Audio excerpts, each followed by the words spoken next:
Bonjour everyone and welcome back to my channel, The Waves of Your Soul.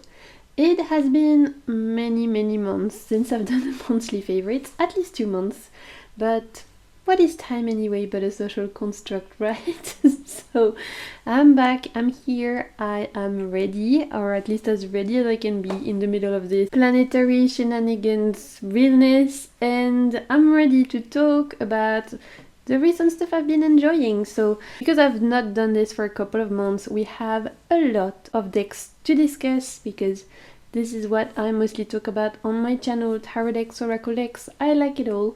But I've also got a couple of books I want to mention, some TV shows. So monthly favorites is usually a place where we get to hang out. I talk about the stuff I've been loving. In the comments you let me know about the stuff you've been loving. It's just a nice place to exchange. Usually it's a great place for recommendations, and so thank you for tuning in. As per usual, in the description box you're gonna find all the names of all the things I'm mentioning, and also timestamps for each categories and my social media links and blah blah blah, all of that. I feel like I'm gonna sneeze because it's allergy season where I am. It's almost like cooler now. We've gone from 30-35 degrees Celsius to 20-25, which is still really hot, but for me, not so much. I am used to tropical weather, so as soon as it's below 25, my body's like, no ma'am, not doing that today. Please forgive me if I sound more nasally than my usual froggy self. If it is your first time here, hi, my name is Maureen. I'm a chaotic mess today, obviously. We're gonna see if I can make it through this video, but thank you for tuning in. What do I do here? Here on my channel, I love talking about tarot decks, oracle decks. I also love posting pick a card readings, empowering tarot readings, all of that good stuff. So if you'd like to see any more of those things, make sure to subscribe, join the tide. I would love to have you. And without further ado, let's get into my current favorites.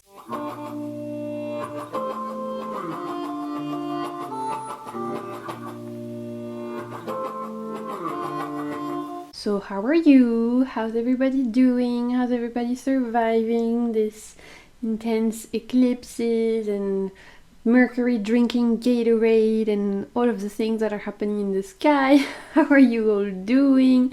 At the time of me filming, we're just under the full moon in Scorpio. I thought it would be fun to film now because I'm a glutton for punishment. And so yeah, it has been intense, but I think it's been also very healing and very useful for me, all those energies to like clear out old cycles and close the door, you know, Hodor, close the door. I've been doing a lot of that. That's been very fulfilling. So it's definitely been a time for me, a lot of introspection. I'm doing a lot of shadow work, but it's coming into autumn here. You know, from where I live, we're around all the sowing season, and so I think it makes sense to go into those more introspective state of mind, even though, like I said, it's still pretty hot for everybody else's standards.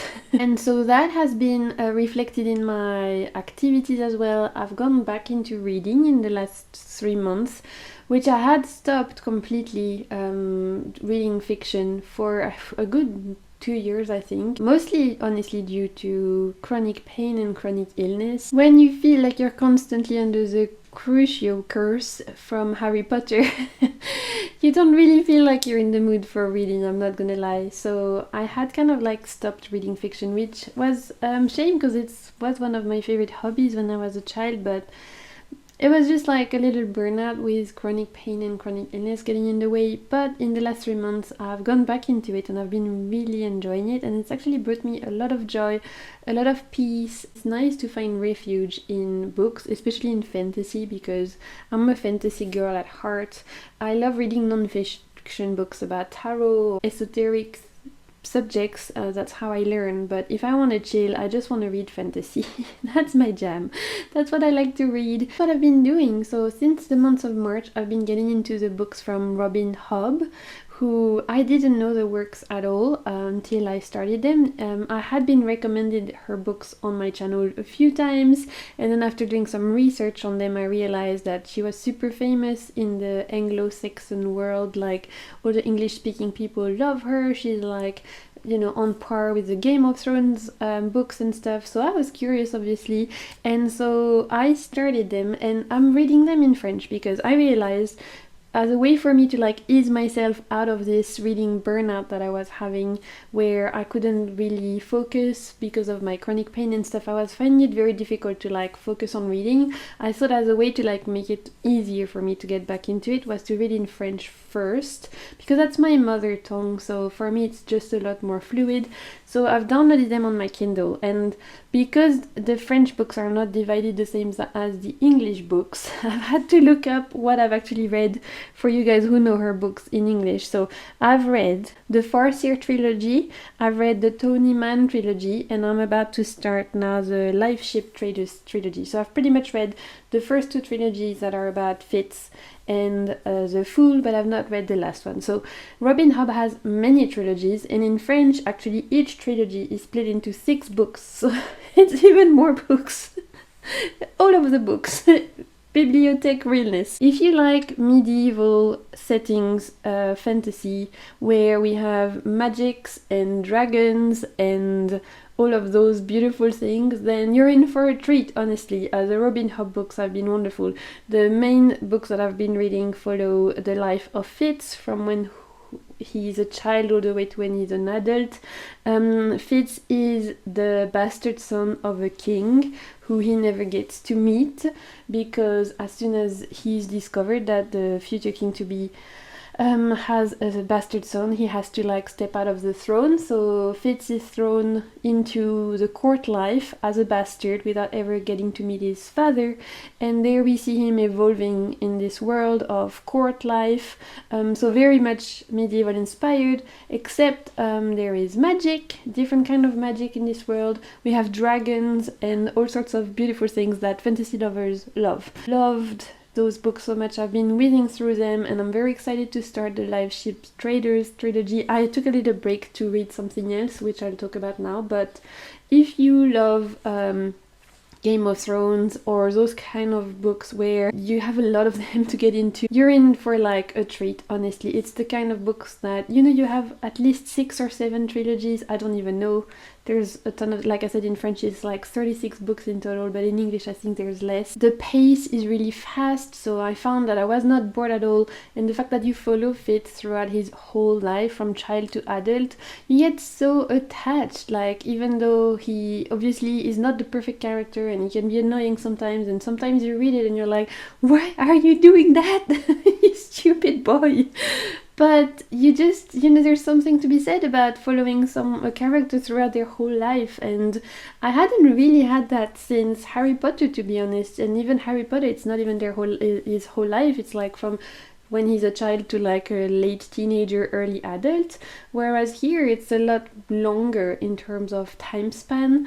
So I really am enjoying those books. I know there's lots of you out there who are fans of Robin Hobb's books because you recommended it to me, and thank you so much for those of you who did. I'll leave all the names of the books in the description box below. Have a Google, have a check, but if you're in the mood to start a fantasy series that's going to keep you busy for a while, and that's going to make you travel and experience new things and forget about the current world and just pure escapism, then this is gonna be the books for you. The second books I've been reading, so after I finished the first 2 trilogies from Robin Hobb and I wanted to take a little bit of a break before I went back into them, I decided to get into the Crown of Nyaxia books by Carissa Broadbent, which are total vampire sexiness, like guilty pleasure kind of books.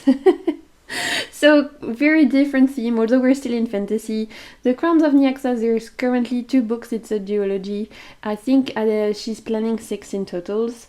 It's set in this world where vampires exist and humans have to cohabit with vampires, and it follows Oraya, who is a human child who is rescued by the vampire king after her human family gets murdered. So she's brought to human court as a little girl.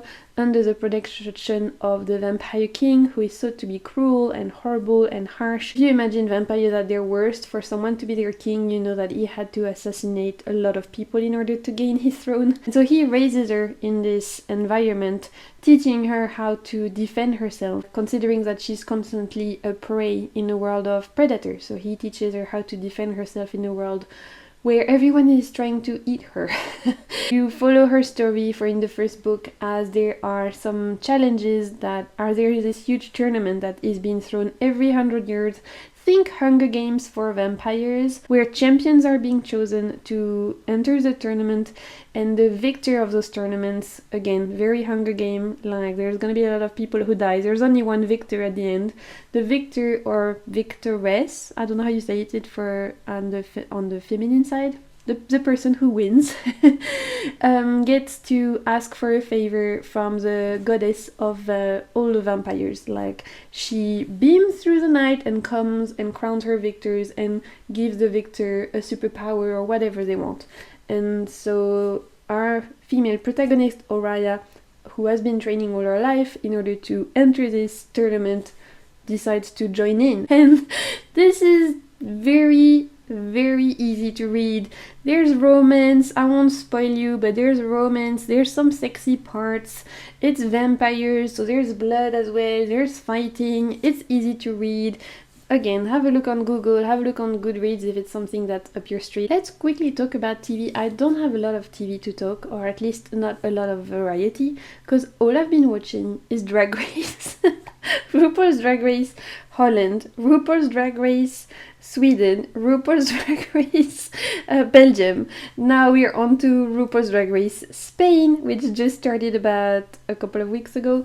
And I've also been rewatching All Stars, because we have the new All Stars coming up, I think next week. So Drag Race, Eleganza Extravaganza, Yes Mama, The House Down Boots, oh like literally, that's what I've been watching, and it's giving me life. For those of you who watch it, the Belgium one, it was good, but it wasn't my favorite. The Sweden one, I actually enjoyed so much more in terms of the queens were really interesting. And it was fun to watch something in Swedish, because I never watch really Swedish shows, so even from my ear to listen to something in that particular language, I found that was very beautiful. The judge, I thought, brought something different in the sense that it felt very poetic every time they were speaking. You could tell like they have their own world, and so I enjoyed that, even though again there was some choices in terms of eliminations and people being brought back that I thought were a bit, you know, questionable. But I really enjoyed the series, and I thought out of Belgium and Sweden I preferred the Swedish one, and then the Spanish one I have huge hope for. Drag Race España is my favorite international franchise, along with the UK one and the French one, obviously. I love the Drag Race España, especially season 2. It was chef's kiss. It was just the whole first episode of the talent show, it lives rent-free in my head. If you know, you know, but the whole transformer jumping off a platform, it's there in my head, rent-free. Like, I'm showering, I'm thinking about it, I'm doing the dishes, I'm thinking about it. It was just pure epicness. So I had high hopes, I think like most of the fans, for Drag Race Season 3. And the first 2 episodes, they were really good. I'm gonna say the talent show wasn't up to par with the second season, but I think it's because the second season was exceptionally amazing. Like, there wasn't a bad one. But now we're on episode 3, and I'm starting to fall in love with the queens, and so I'm really happy. I find the Spanish queens to be always super likable. Like, they're really funny, and they always have huge personalities. And obviously, one of my closest friends is Spanish, so for me, it's also a really good way to learn more Spanish words, even though a lot of them I could never say on my YouTube channel. Because, girl, I don't want to get banned.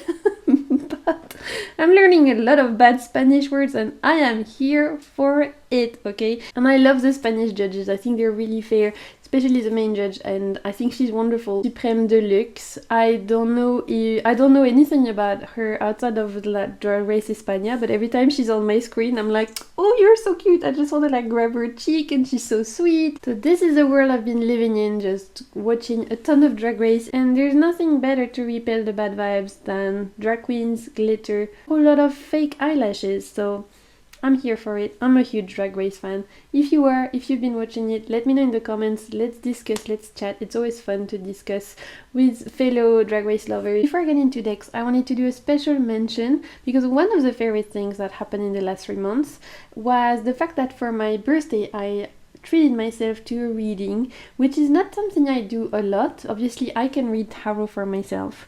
So if I want a reading, I pull the cards, but at the same time, when I am either facing a situation where I know I need to be unbiased, or if I'm approaching big milestones, such as in this case it was my birthday at the end of March, so it's usually like a good time to reflect. I really wanted to get a reading that merged astrology and tarot. I asked my good friend Niha over at Dark Fate Tarot if I could book her for a reading, because she is a super knowledgeable person in terms of tarot. Obviously, she has a tarot channel over on YouTube here. You might know her. If not, you need to follow her. I'll leave the link to her channel and to her Instagram on the description box. But she is also super proficient at astrology. She is a wealth of knowledge, and she offers readings. I booked with her my natal chart reading for the year ahead, and it was wonderful. I can highly recommend her as a reader, not just because she's my friend, because I'm actually very, very particular about who I trust in terms of who will read for me. There are people who I consider friends that I wouldn't necessarily ask for a reading from, because I know they will have trouble being unbiased, and because the fact that we're friends, they might not want to be telling me the truth, the whole truth, and only the truth. Niha is a wonderful reader. She's a wealth of knowledge, and for especially all my astrological placements, which as someone like me who doesn't know shit really apart from my moon sign, my rising sign, and the basic stuff, she made it so easy for me to understand. She really takes her time to explain everything to you. She goes through each aspect, and she just presents everything in a way where even the more tense or challenging aspects that might be coming up in your chart at this moment in time, she really shows you where you can explore them and where you can get empowered. So if you are looking for an astrological reading that's mixed with tarot, I highly recommend Niha. She's wonderful. So again, Dark Fate Tarot, I'll leave the link to her reading below. It was so nice for me. It was such a treat actually to be read for. Is that even English? That someone else reads for me. It was such a treat, because I don't do paid readings at the moment, but I read for my friends quite a lot, or sometimes even like friends of friends, and obviously I read for myself, but it's so nice when someone else reads for you. It's such a nice experience, and I learned so much from Niha. So thank you so much, Niha, if you're watching. It was such a treat, and I'm still rewatching the reading and taking notes, and it was just a lovely experience. Okay, are you ready? Let's talk about decks, baby, because I have a lot of decks to talk about. 2 months worth. I don't even think I've pulled all of the decks I used in the last 2 months, because you know me, I'm a little tarot butterfly. I use a bit here, use a bit there, so I've tried to narrow it down to like the highlights. I mean, this is the favorites at the end of the day. It's not like all of the decks that I used in the past 2 months, or we would be here forever. So let's start. If you don't know, I don't know if I've mentioned this. If you don't know, like, you're not telepath. I don't even know if I've mentioned it, but this year I've been getting into Marseille more, Tarot de Marseille. It's something I am making more of an effort at learning. I could read with pips before, but it was just not a very enjoyable experience. And Marseille in particular was not something I was necessarily attracted to in terms of reading. I just found them very beautiful because, and also as a French person, I could totally appreciate the value they have historically, etc. But then, I don't know why, about 3 months ago, I just had this like ding moment where it was like, I need to read with Marseille more. Like, something in me is like, okay, you're ready, bitch. I had already the Estrella Tarot, which is a huge favorite of mine. So first mentioned by Ash La Estrella. I'm gonna leave her Instagram below, I'm gonna leave her YouTube channel down below, and go and support her, go and follow her. She's a wonderful artist. She has this tarot deck, which is a modern revisit of a Tarot de Marseille, but she also has an oracle deck on love, which I really want to get, so I'm gonna get that at some point. She's working on a Lenormand. She's like super talented and super creative, so definitely go and check her out. She is originally from Madagascar, and you can definitely see the influences in this particular tarot deck, which is, like I was saying, a revisit of a Marseille deck but with modern touches, because the flowers and the plants have this tropical touch which speaks to my soul. I mean, Madagascar is not far from where I live. I'm in Réunion, so it's the same ocean, right? It's Indian Ocean, and it's not far from each other. And the pentacles are actually cowrie shells, so that is, like, again, for me, speaks to my soul. So already love that about this deck. I love the bright colors, but also I love the fact that everything is modernized. Like, the people represented, people from different ethnicity, different skin colors, different body types, different age.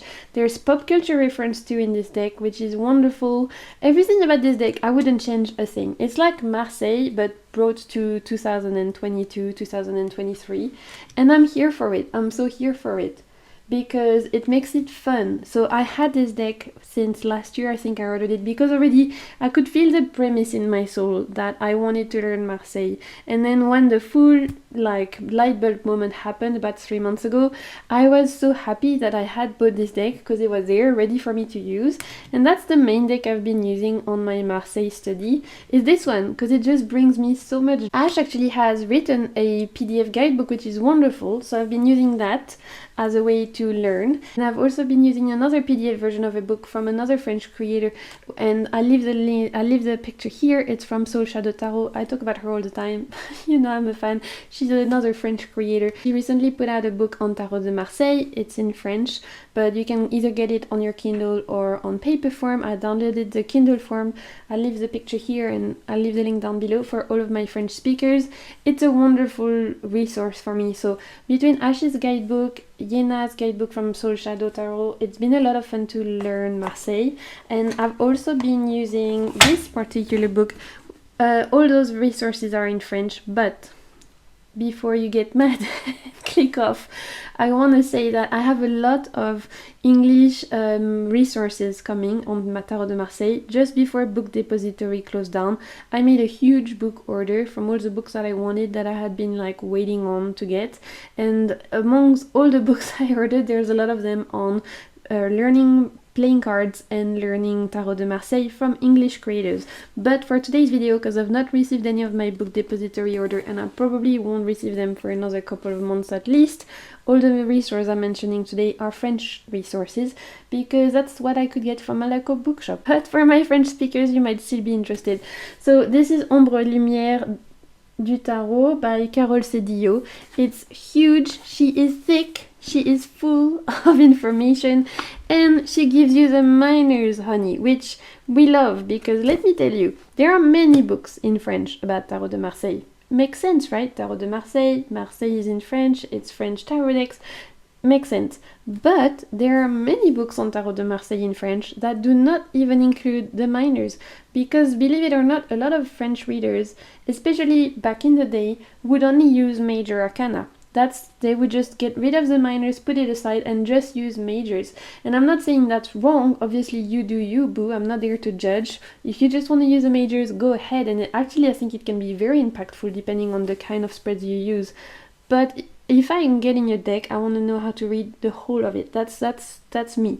So I was very happy to find this one, because it actually mentions the minors, and this is perfect if you want to get into the symbolism of each card, like on the star, why is there a bird, why is the sky this color, why is this, like, we're talking about color, we're talking about all the little symbols, everything. It gets into the nitty gritty itty bitty titty of it all, and it's great. So I've been really enjoying that as my Marseille resource. I'm taking my time. I'm not doing this every week. Sometimes, some weeks I'm just like not in the mood, to read with Marseille, so I'll put it on the side for a little bit.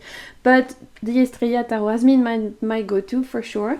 It's been a lot of fun, and like I said, I'm taking my time. Whenever I get my book depository orders and I can start reading the English resources, I'll compare and see different influences. I'm taking it super light-hearted, and I'm not stressing myself. I'm doing silly readings like I'm watching a TV show and I'm pulling cards. That's literally what I'm doing.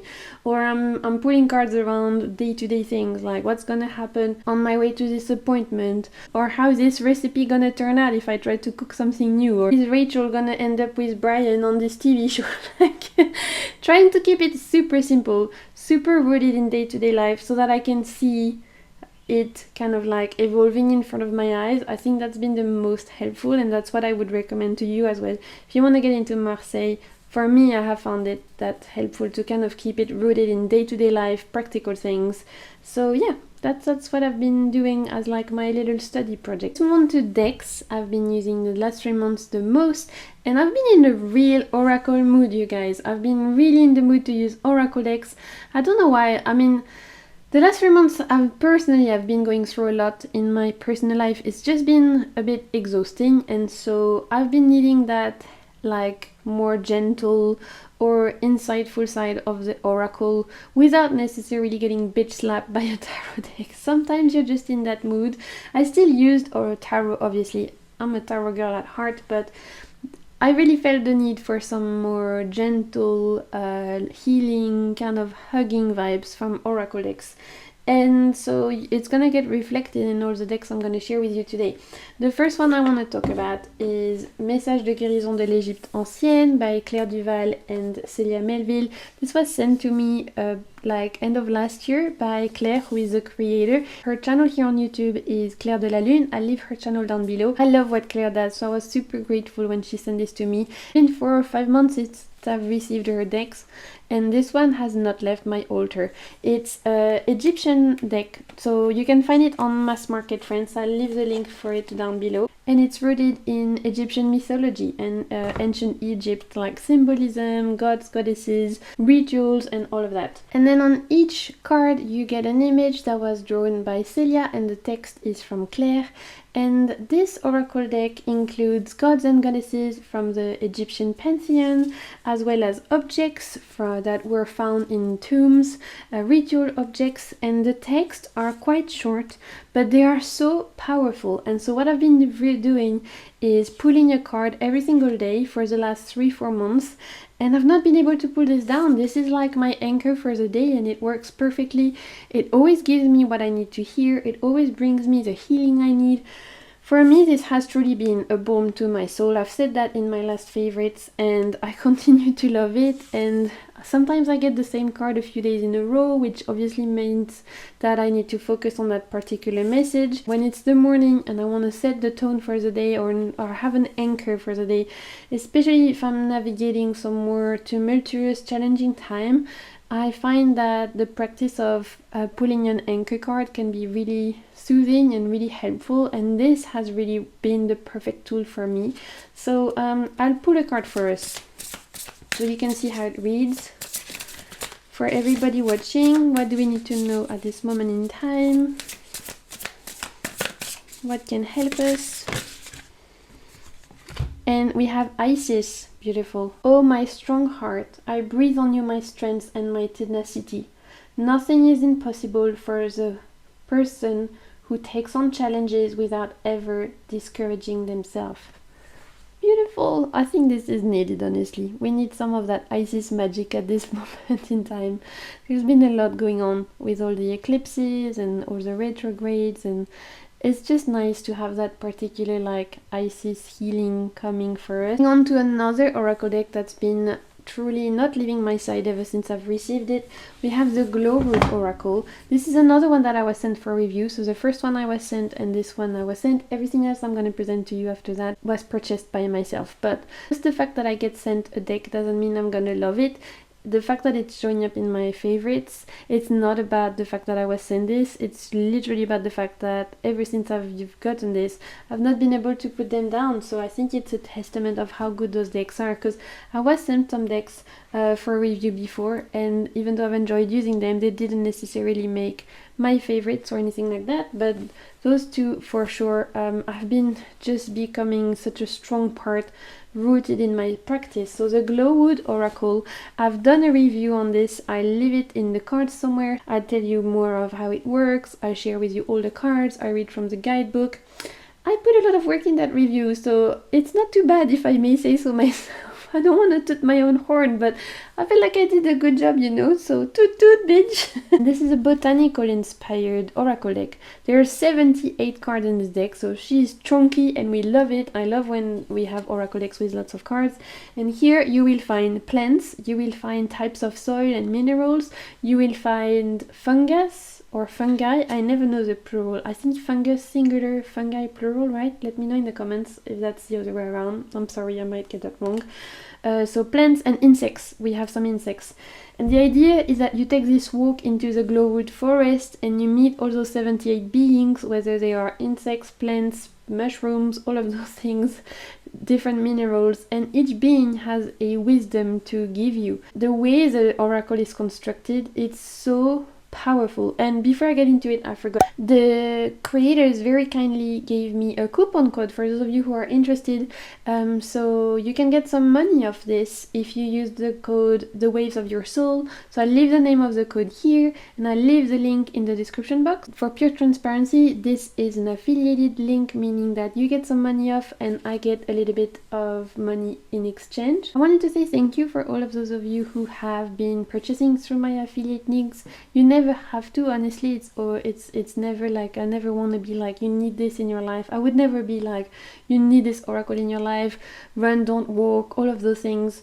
And you never are obligated to use my links, but for those of you who have, thank you so much, because it's a nice support to the channel, and the money I get I usually just reinvest it back in the channel anyway. So thank you so much for just being supportive and awesome. Honestly, I've not been able to put this down either. This has been living on my bedside table over there for the last 3-4 months. I can't remember when I got this. Every time it keeps surprising me. The structure of it is super clever. On each card you see different symbols. Right on the borders are different symbols.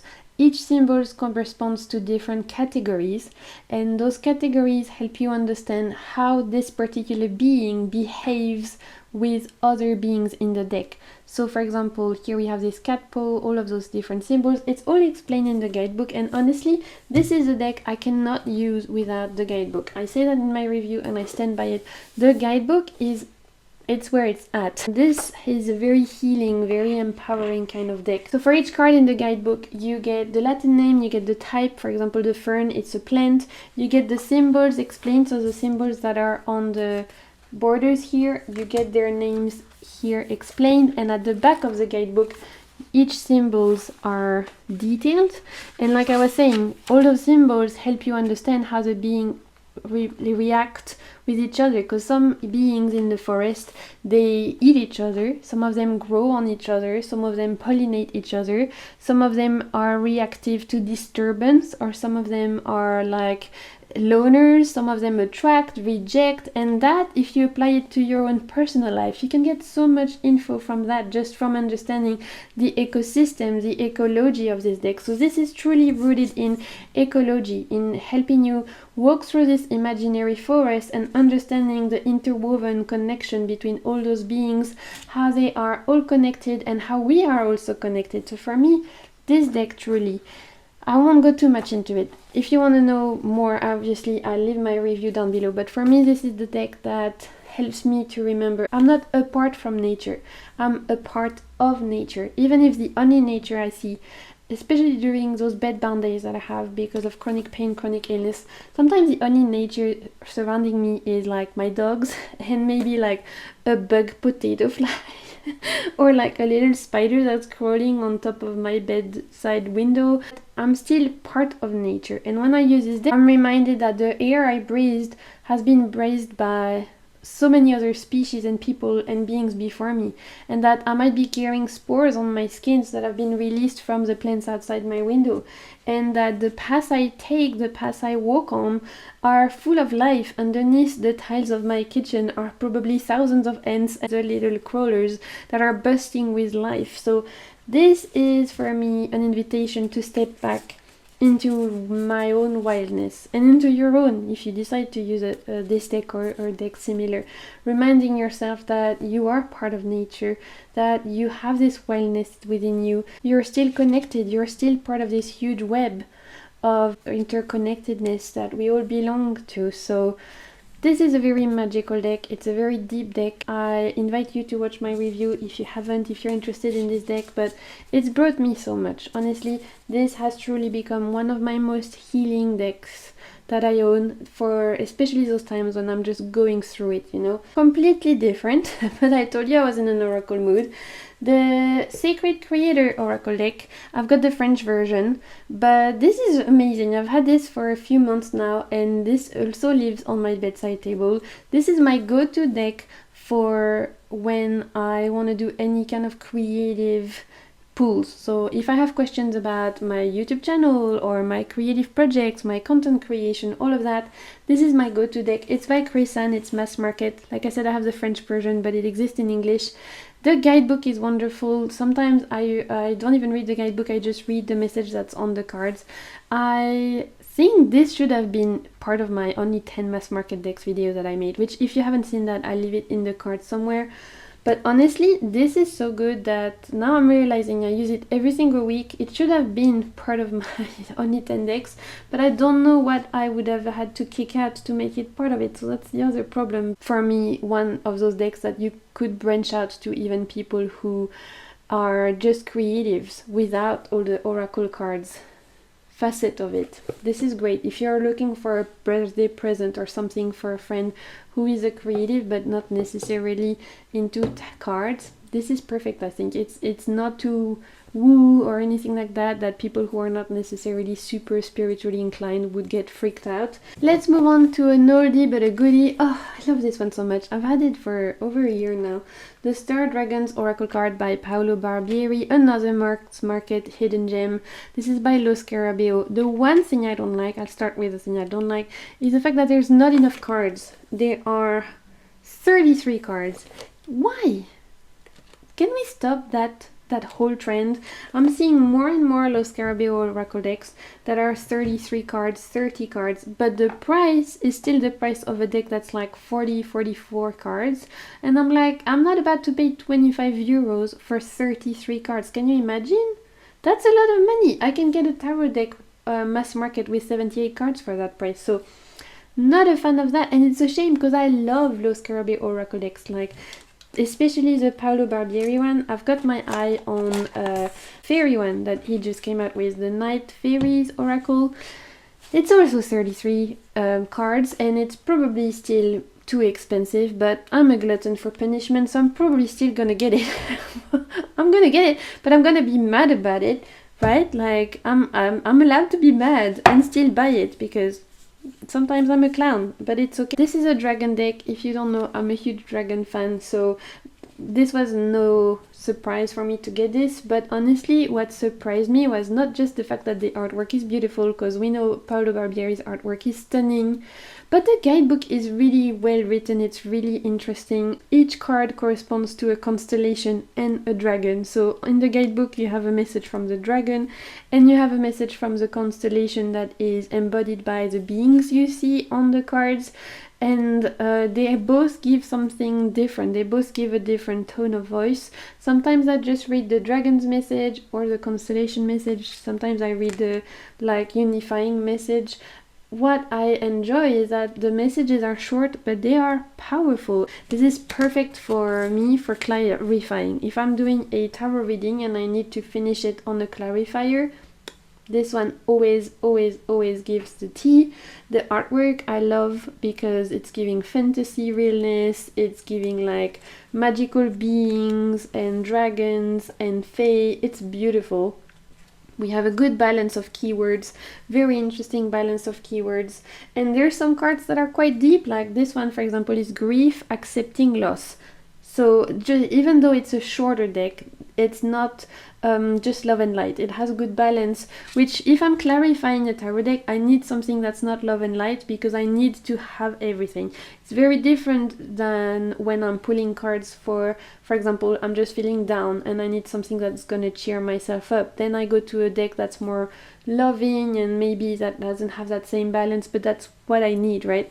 This, if I'm going for a deck for clarification, I need that balance because tarot is balanced in essence. So I love this one so much. There are 4 or 5 cards that are like a separate categories. They are black and white cards that represent time and space and just like those kind of bigger categories. I usually keep them in, but when they come out in my readings, for me they kind of act like major, kind of like I give them a bigger, maybe I look at them as having a bigger impact. Star Dragon's Oracle deck, I can't recommend it enough, even though I'm pissed at the fact that there's so few cards.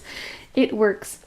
It's one of those decks that I've had for over a year. It still delivers, and again, this maybe should have been in my top 10. So now I'm thinking, shit, I need to redo it at the end of the year because this is so good. And I really want to get the Night Fairies Oracle deck. I think I'm gonna get it. I think it's been translated in French, so I'll probably find it in my local bookshop. If you have it, if you have the either the unicorn ones or the Dark Fairies one or Night Fairies, whatever it's called, let me know. I would love to hear your thoughts. I have 2 more oracles and then we're gonna move on to tarot, and then we'll finish with a random thing that's not a deck but that's been giving me life. Let's talk about the Signs of the Times Oracle by Crystal Banner. Crystal Banner as an artist, she is thebomb.com. I have her indie version of the Absolute Affirmations, which has since then picked up by Hay House, I believe, mass market. This is so good. This is awesome. I talk about it a lot, so I won't mention it again, but if you don't know it, have a little Google. It's awesome. And recently, last year, Crystal came out with her new Oracle deck mass market. She has other decks indie. I've been saving up for those because I want to get her Kaleidodope Tarot. I want to get her Love Oracle and all of those. I don't know how Crystal works. It's very rooted in modern day life. So everything is very modern, it's very current, and so for me it just means that speaks to us, right? We live in a modern world. It's cool to have decks that are historical and all of that, but if I'm doing readings, especially for others, if I like pick a card readings or if I'm pulling cards for my friends or all of that, and eventually when I want to go back into paid readings, it's good to have decks that are rooted in modern day life because that's where we live. So for me, it's a good balance. And so the premise of this deck, the Signs of the Times, it's signs that you could see, messages from your guides, etc., that are maybe synchronicities from the universe, signs from your guides, your angels, your ancestors, whatever you believe in. Every card has an image, it has the name of that particular sign, and then it has a keyword. And it just works. It's straight to the point. It's no fluff. For me, this is a sharpshooter. I've already used this for a couple of my pick card readings, which at the time of me filming, they are ready to go live. I don't know if I've published them or not, but they're ready to go. It was really cool to read with them. It worked. So as a way for me, this is a wrapping up the reading, last messages from your guides, from your angels. I've used this one for myself as well. If I need a little pick me up, or if I need I have a doubt on a situation and I need a message from my guides or my guardians, then this is the perfect deck. The cardstock is matte, so it shuffles really well. And I just love Crystal's vibes. I love her modern artwork. I love the fact that it's colorful. It's, like I said, it's straight to the point. There's no fluff.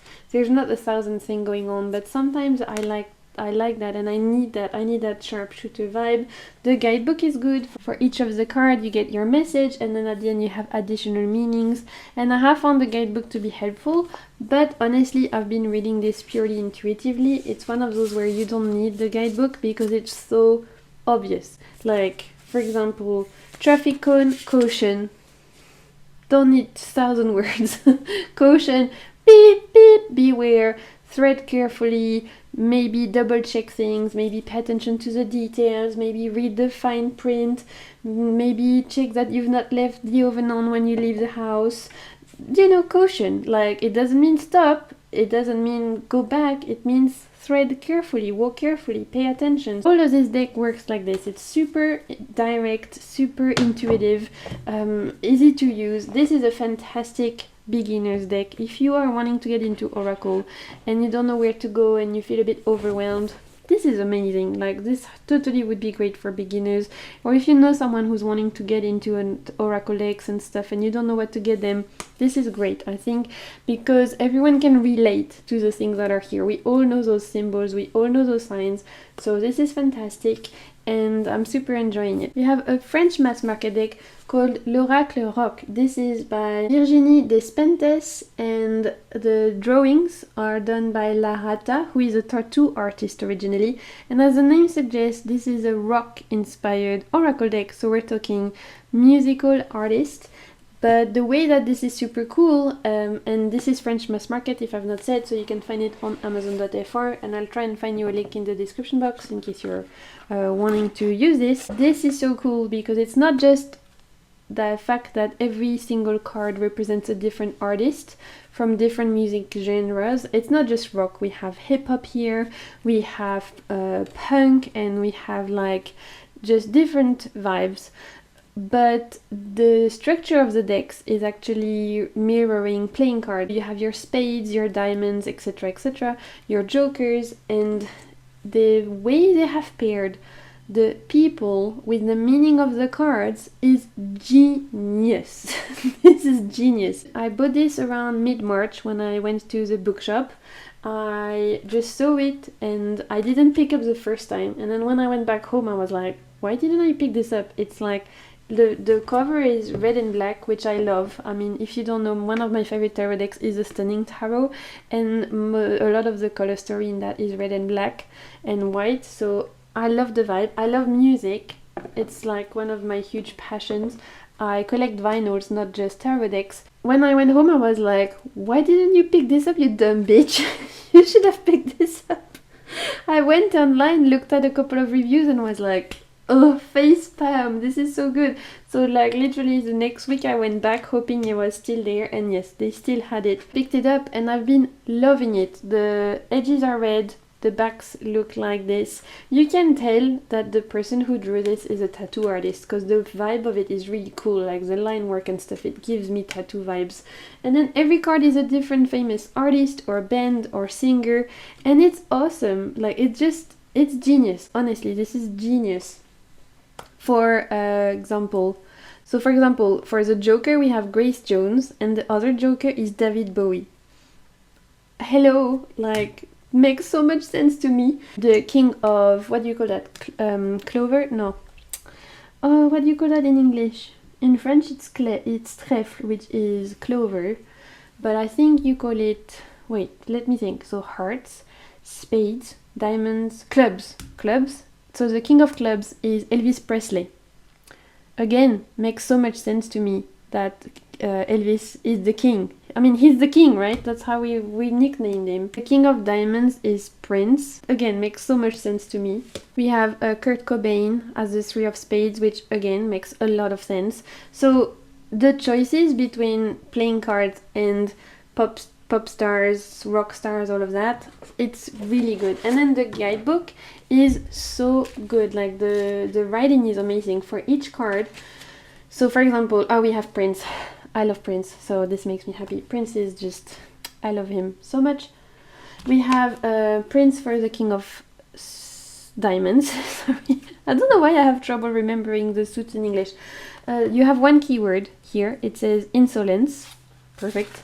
And you have here lyrics from one of their famous songs, and then you have the message. So for example, for Prince, I'm going to read you what it says. I'll translate it for you. This is a French deck, you'll have to translate it if you want, but I just want to give you a glimpse into how it reads, so if you're interested in the deck you get an idea. So excuse me if the translation is not perfect. Prince is a figure of sophistication which allows messiness, Be at the center of your attentions. It's a card of pleasure, talent, sensuality, and easy communication. You have the feeling that the water that used to be clear is now troubled. Nothing is definite and the water will clear again. This is a beneficial omen. It's talking about just intention, finesse, and protection. There is a changing of situation and in your favor, and it's gonna be soft. Even if it means that you have to do a 180, it's gonna happen in an organic way, in a logic of rebirth. If we are asking you to fit in, it means that we don't understand where you're going. Sometimes you have to move between the lines. You can remove all the things that weigh on you, be your true self. Remove yourself from everything that is a quick fix, but that can quickly turn against you. So be careful of your capacity at sacrificing everything for one cause. So this is the message of the King of Diamonds. Obviously, if you know how to read playing cards, you don't necessarily need the guidebook, or maybe you're just huge music fans as well, and so this could speak to you as well. But for me, this is perfect. Oh, look at who the Queen of Diamonds is. I'm telling you, this deck is just pure joy. So I've been loving this deck so much. I've been using it with the guidebook because I find what the people have written here very interesting, but you don't have to. Maybe you can use this just as regular playing cards, or you can use this for, like I was saying, all of my music fans. But honestly, if you do decide to get this deck, I would recommend you using Google Translate to translate the guidebook a little bit, because it's really interesting what is written here. Everything is written in this sense of like being a badass punk bitch. And I like it. Okay, let's move on to tarot decks, and then I'll finish with like a random last mention. But the main tarot deck I've been using for all of Aries season, and it's still following me for Taurus season, is this beauty. This is the Dix Arcana Tarot by, I think the name of the artist is Dix. I don't know what they go under on Instagram, so I will leave their Instagram in the description box. But this was a Kickstarter I backed 2 years ago or a year and a half ago. Was it 2020 or 2021 or 2022? Maybe 2021. I don't know, a long time ago. I backed this, and then obviously, you know, the pandemic happened, and then they couldn't send it to me in Reunion because there was some shipping problems. So I asked them to send it to Spain, to my friend who is in Spain, and then she brought it back at Christmas. And when she brought it back at Christmas, it had already been me a year of waiting or so, so I wasn't in a rush to get into it. And at the time, it didn't feel right to use it, so I wanted to use this for Aries, so I decided to wait another month or two. What's a couple of months when you've already waited a year and a half, right? And so I cracked this open for Aries season, and it was the perfect timing. It was actually the perfect timing, because this gives a lot of energy, and it wouldn't have been right for me as I was finishing the year like with Pisces season and stuff. This needed to be fresh energy, fresh vibes, Aries vibes. I'm an Aries, so I love Aries vibes, obviously. I know we have a bad rep. I don't give a shit. I love Aries. And so obviously this was good timing for me. This is giving alien, bubblegum, sexy extravaganza. And I am so here for it. This is maybe one of the kookiest decks I own in terms of the artwork. I have the Kitty Kahani Tarot, which is also very kooky. I have a few kooky decks, like if you know me, you know I like a lot of different styles of deck, but definitely things that are a bit more quirky and kooky I really enjoy. But this is in like top 3 of the quirkiest, but most beautiful as well. I find this beautiful, but definitely quirky decks I own. Like I know this is gonna be absolutely Marmite vibes. Some people are gonna hate this, and some people are gonna love it. Obviously I'm in the realm of people who love it because I backed this on Kickstarter. I think this is available now, hopefully. If it is, I'll leave the link in the description box. I hope you can get this. I fell in love with the artwork. So this is a pip deck, and so for me it was also good timing. Now I'm getting back into my Marseille study. It was good timing to crack out the pip deck, and honestly I've been really enjoying reading with it because it's not just boring pips, it's definitely like Pepsi pips. The pips are Pepsi. There's backgrounds, there's like a little symbolism on there, there might be animals, or there might be like some clouds or some landscape and stuff that helps you to read the pips even if you're not familiar with reading pips. And then the fact that it's pink, I mean, come on, pink edges, pink backings, pink everything. I love that. I love that so much. The aliens are sexy and they're giving you like big ears and cracked heads and purple skin and blue skins and green skins, and I'm living. I'm living for this fantasy. This is a beautiful deck with so much personality, and it's been bringing me so much joy. Like I said, it's been the deck I've probably used the most in the last couple of months. Like, I've used this for March, I've used this a lot in April. It's just been like perfect for those particular energy. There's a lot of sweetness also in this deck. Although some of the images can feel a bit harsh, it's not giving harsh in terms of readings. There's a lot of sweetness in this deck and a lot of fire. I'm so glad I kept this for Aries season, because it definitely for me is like a fire deck in that sense that it's creative, it's passionate. The readings I've had, it's always like giving you a new sense of like energy, and I've been completely and utterly loving this so much.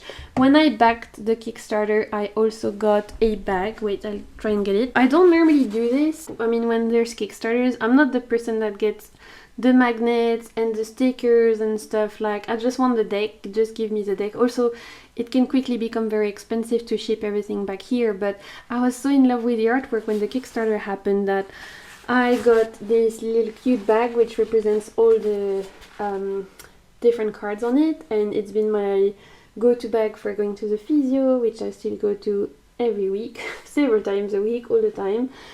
Physical therapy is where I spend most of my time, but the fact that I can go now there with a tarot inspired bag from a tarot deck that I love, it's been bringing me a lot of joy. Production quality is really good. Like, the cards are matte, the edgings are beautiful. The guidebook, I will say, it's like the only thing I'm not the super huge fan of, purely because the minors are very succinct. It's like a couple of keywords for the minors, and then for the majors you have a bit more of a text. But because of that, I wouldn't recommend this as like a beginner deck. If this is your only resource, you'll have to either go online or get another tarot book or something to help you read, because I don't think this would be enough to get you started as a beginner, as your only resource. But if you were to get this and then you were to get a tarot book, for example, or you check out blogs or things like that, then obviously this is still very much rooted in the RWS system, so you do use, there's ways to make it work for sure. And I actually use this in a pick a card that's coming up as well, so if you don't want to see how it reads, check out my pick a card readings. All the decks I'm mentioning today, I use them in my pick a card readings because I like to put them to good use. So it's always good if you're curious about new decks I'm sharing and stuff, and you think, oh, I wonder how it reads. The chances are 99% of the time they show up in pick a card readings that I make. The next deck I've been enjoying the most, like apart from the Zix Arcana, the other deck I used the most in the last 2 months has been Le Tarot Villeneuve. I got this for my birthday, so I'm super grateful. It was gifted to me by my family. It was on my wish list and they got it for me, which is really sweet. This is a mass market French deck, which if you watch my... well, it's upside down. If you watch my French deck series episode 3 or 4, the latest one I posted, again I'll put it in the cards somewhere, then you've seen this deck already. So for those of you who watch my French deck series, thank you so much. It's a series of videos where I share with you all of my French decks, and I don't just share it with you, I always take the time to classify them by categories to help you understand how easy it is to understand, even if you don't know a word of French. In those series of videos, you'll get to find decks that are easy for you to understand, that are approachable, etc. I help you like figure it out. So there's a huge guidebook with this deck, which is really cool, because for each of the cards you get a message for professional reading, love reading, mindset, kind of self-improvement reading. Then you get keywords, you get reverse meaning, and you also get for each of the cards famous people or famous events that are linked to, for example, the Eight of Pentacles or the Tower, etc., which I thought is really cool. We don't see that often. I like when people are like, here's a song that goes with that card, or here's an event that goes with that card, or here's a person that represents that card. I like that because I like to apply tarot to day-to-day life. I like to bring back tarot to everything I do. I see tarot in the books I read. I see tarot in the movies I watch. I see tarot in the people I meet, in the conversation I have with my friends. Everything to me can be brought back to tarot. Maybe it means I'm obsessed, or maybe it just means that tarot truly is a mirror of life. So when people go that extra mile and they try and include that in their guidebooks, I really appreciate it. The artwork for me, it's giving comic book vibes. Like my dad, he collects a lot of comic books, so as soon as I've been a child, it's been one of those things that I read a lot. In French we call them bande dessinée, BD, and the artwork reminds me of this particular deck, reminds me of a lot of comic books that he had from the 90s. So already that has that kind of particular nostalgic vibe to it for me. Also the fact that this is definitely rooted in this fantasy world, I like that also. I like fantasy things, as I've said. It's just a clever deck for me. This deck is very interesting because it mixes RWS and Marseille meanings. So even though this is a fully illustrated deck, it's not a pip deck, a lot of the cards are giving you more Tarot de Marseille meaning than RWS. So it's an interesting blending of the two, and this has been perfect for me right now, obviously, because I've been going back into Marseille studies. But I will say, if you are even just an RWS pure core person at heart, you'll be able to read with this as long as you don't mind some of the cards going a little bit in their own way. It's subtle, it's nothing huge, you'll manage, but this is definitely not an RWS clone, is what I'll say. It does go its own way, there are artistic choices here, but for me it's a really great reader and I've enjoyed it so much. And there's a lot of Easter eggs in those cards. There's a lot of cards that happen where you see something in the card and then in another card you'll get another glimpse of that same scene, or you're further away from the scene, or some of the characters are repeated, which is cool because it's giving for me a beautiful world building. This is giving a little bit like Witcher vibe, you know, if you've seen the Witcher show, not in terms of aesthetic, but I mean the setting. We have monsters and we have, like, I don't know why, but for me it's giving a little bit of that. If I was to associate this with a show, a TV show I've watched, for me this is my Witcher deck, even though there's no Witcher and there's nothing about it that is related to The Witcher. It's lunchtime soon. Obviously I need to go and eat something because I'm starting to make no sense. But for my fantasy lovers out there, and for the people out there who enjoy a mass market deck that gives something different, that goes the extra way, with a nice guidebook that will push you outside your comfort zone, something that is still like really great to read, but that's not gonna be your stereotypical RWS clone, this is it. Beware, because this was first released as a major only. Earlier this year they decided to release the full deck, so if you want to get this, make sure you get this box, the black box, because if you type Le Tarot Villeneuve you'll see two options, and one is majors only, just to be sure. Okay, two more decks and we are done. I've been talking for so long. If you're still here, thank you. I appreciate you. I hope I haven't bored you to death, and I really appreciate you still being here. Okay, an oldie but a goodie, and this was like my go-to deck for the end of April / beginning of May. We're just at the start of May when I'm filming this, and it's the Tarot Mucha. I've had this for years, and you know what? It still delivers. So I don't know why I've been like getting this call to go back to this particular deck in the last like couple of weeks, but honestly this is great. So I wanted to get this moment in the limelight because I've not talked about it in ages, but I've had this deck for years. It was one of my first decks and it still delivers. This is a mass market deck by Los Carabeo. The box opens like this and it has a guidebook in lots of different languages, just like all the Los Carabeo decks. And this is inspired by the art of Alphonse Mucha. And I think there's an oracle deck now that Los Carabeo created that are inspired by the same drawings, but I didn't get it. But the tarot deck is just really good. Like I said, this was one of my first decks. I got this when I was a baby reader, and so I wanted something that was RWS inspired, but something that was, you know, just giving a little other vibe. I really like this Art Nouveau style, and so I wanted that kind of like romantic style, something full of flowers and all those beautiful beings, and there's a lot of like movement in this deck. It's very airy, this deck. For me it's an air deck. So happy to revisit this deck now, years after, because I'm realizing that this still does the job, and I've regularly revisited this deck and it's always been something, an enjoyable experience. So there is something very nostalgic and satisfying about revisiting some of your oldest decks and realizing it's still as good as it used to be. Like, it still delivers, it still reads really well, and you just have that special connection with it, and I really do with this one. I love the court cards, especially the older ones. They're sitting in front of volcanoes, and I love that. This is just one of those decks that for me, when my brain is wrecked and I'm just feeling exhausted or just like, you know, frazzled, but I still want to do a reading and I need to know like what's the tea, and but get to the point without having to wreck my brain. This is it for me. You get it, you can move on, put me back in the box, and I'll see you next week. Like, very inspired by the RWS. I don't think it's a clone, but it's definitely like very resemblant. So if you are a beginner, this would totally work for you.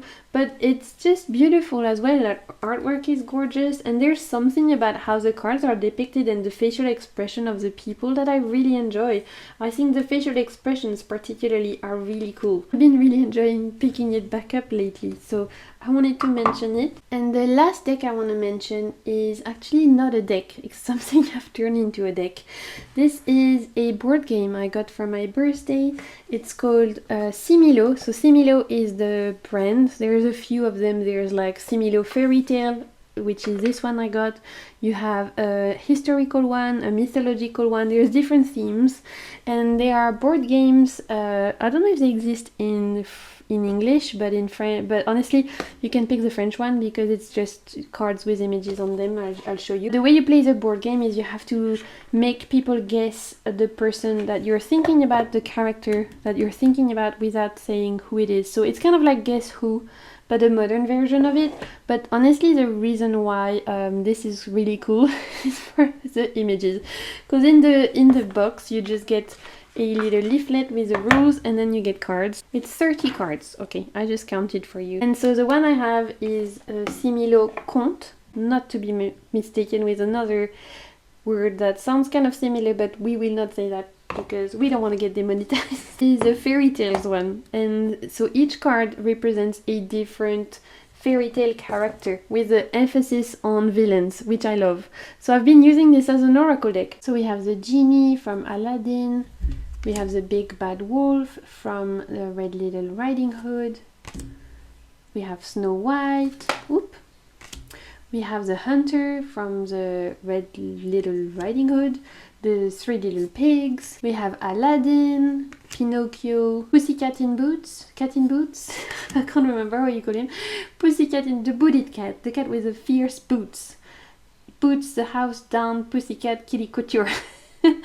We have Cinderella, from the Wizard of Oz, the Tin Man, the Little Mermaid, there is the giant from Jack and the Magical Bean. This is Ursula from the witch, you know, Ursula the witch from The Little Mermaid.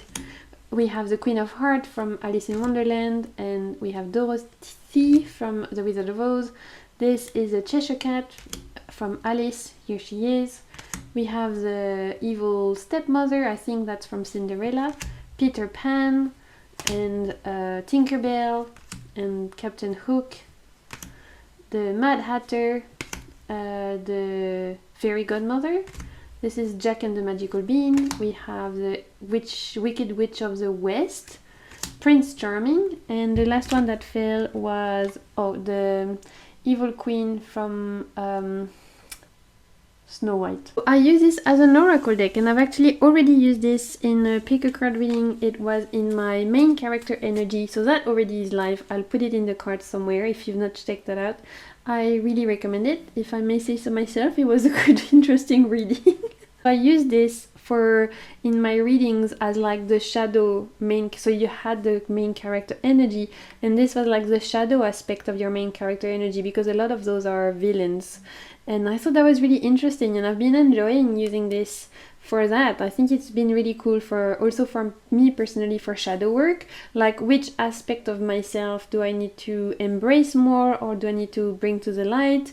And so for example, depending what I get, it's going to bring different facets. Like if I'm Aladdin that day, maybe I need to think about how I'm viewed by others. Why do I value material things so much, or why do I value external validation so much? Because Aladdin, he was always running around after trying to, like, you know, please others or portray this image that was not necessarily himself, right? Trying to chase after treasures and trying to be someone he was not. So maybe I am being that person right now, or if I am Pinocchio, I need to look at the ways I'm lying to myself or to others, with like there's just lots of different ways you can use this. Again, this is not meant to be a deck, but if you've watched my channel any amount of time, you know that I like to recycle or change decks, games and stuff that are not meant to be decks, and turn them into oracle decks. It's just something that I like to do.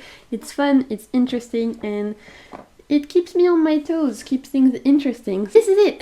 This was my current favorites, March, April 2023, and I hope you enjoyed it. If you are still here, thank you for sticking with me. I appreciate you being here so much. I hope you've had a good month of April. I hope you're having a good month of May wherever you are. I hope spring is on its way if you're into springs, and if you are getting into autumn, I hope you're enjoying the coziest, cooler months. Wherever you are, I'm sending you so much good vibes. Until next time, keep navigating the waves of your soul. Bye!